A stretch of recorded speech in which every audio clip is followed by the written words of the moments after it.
43,050 for the जो कि target आएंगे उसमें 43,600 तक के।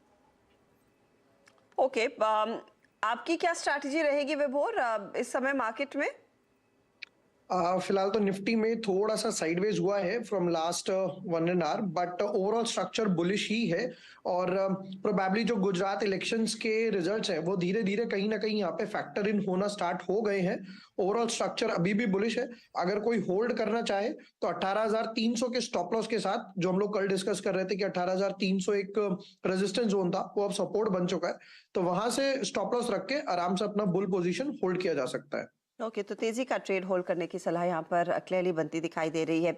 चलिए अब पोर्टफोलियो आपकी स्क्रीन पर लेकर आते हैं कि किसने कौन कौन से स्टॉक्स दरअसल कैरी किए हैं, क्या इनके पोर्टफोलियो में बचा है, आगे क्या बदलाव होगा।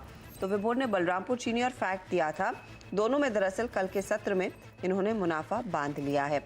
अब सवाल यही है कि नया क्या आएगा, बताइए विभोर, क्या जोड़ रहे हैं? आज जो मैं स्टार्ट करूंगा वो रहेगा प्रिज्म जॉनसन से। तो ये स्टॉक एक फॉल के बाद अब साइडवेज हुआ है, और लास्ट 4 दिन पहले यहाँ पर एक अच्छा खासा वॉल्यूम भी बना था और कैंडल भी बना था 3% के आसपास। तो प्रिज्म जॉनसन यहाँ पे ट्रेड कर रहा है 119.50 के आसपास। स्टॉप लॉस जो मैं रखूंगा बहुत छोटा सा स्टॉप लॉस है, 117 रुपए का।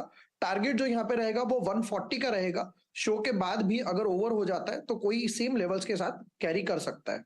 140 के टारगेट के लिए एक मौका प्रिज्म जॉनसन में। 116 के आसपास आप स्टॉप लॉस रखेंगे।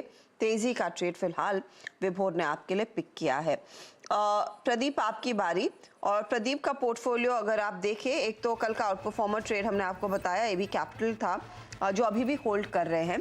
राइट्स में इन्होंने कल के कल ही एग्जिट किया, तो एक एबी कैपिटल आपका होल्ड है, इसके साथ क्या जोड़ेंगे? वीआईपी इंडस्ट्रीज को जोड़ना चाहूंगा। स्टॉक ने करीबन 15-16 सेशन का एक कंसोलिडेशन का फेज देखा है, ऊपर के लेवल से करेक्ट हुआ है। 34 डीएमए के आसपास ये पिछले 7-8 सेशन से नैरो रेंज में ट्रेड हो रहा था। आर्ली चार्ट्स पे बहुत अच्छे ब्रेकआउट ये कंफर्म कर रहा है। 724 के करंट लेवल पे लेना चाहेंगे। 707 707 का एसएल रहेगा और 775 के टारगेट रहेगा। 775 के टारगेट के लिए वीआईपी इंडस्ट्रीज में तेजी का ट्रेड ट्रैक्शन आ रहा है। इस काउंटर में वॉल्यूम पिकअप भी देखा गया है, तो 775 के लिए एक बाय कॉल इस समय जनरेट हुआ है। चलिए अब रत्नेश का पोर्टफोलियो देख लेते हैं। रत्नेश ने आईआरएफसी और साथ ही साथ आरसीएफ, ये 2 ट्रेड्स दिए थे कल, दोनों में ही मुनाफा बुक किया। रत्नेश, नया क्या जोड़ रहे हैं आप?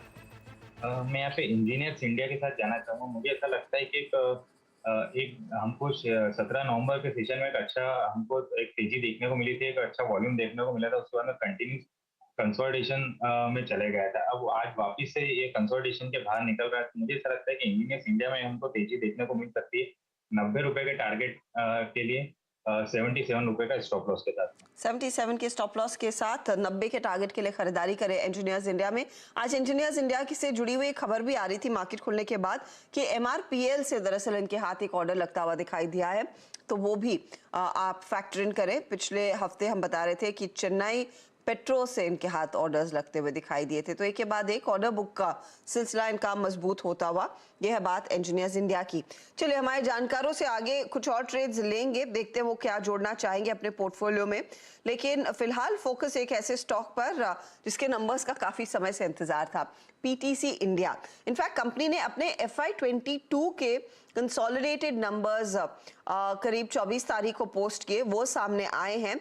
हालांकि Q1 और Q2 के नंबर्स अभी भी आना बाकी है। यहाँ पर मुनाफे में हमने देखा करीब 13% का इजाफा, रेवेन्यू थोड़ा सा दबाव में था, एबिटा भी प्रेशर में था और मार्जिन थोड़े से स्टेबल थे। लेकिन ये FY22 के नंबर्स हैं, ये Q2 ईयर ऑन ईयर नहीं है। FY23 का ध्यान रखिएगा, ये FY22 के नंबर्स हैं कंसोलिडेटेड बेसिस पर। मैं साथ दरअसल आगे और डिटेल्स के लिए कंपनी के CMD राजीव मिश्रा जुड़ गए हैं। मिश्रा जी, स्वागत है आपका CNBC आवाज पर।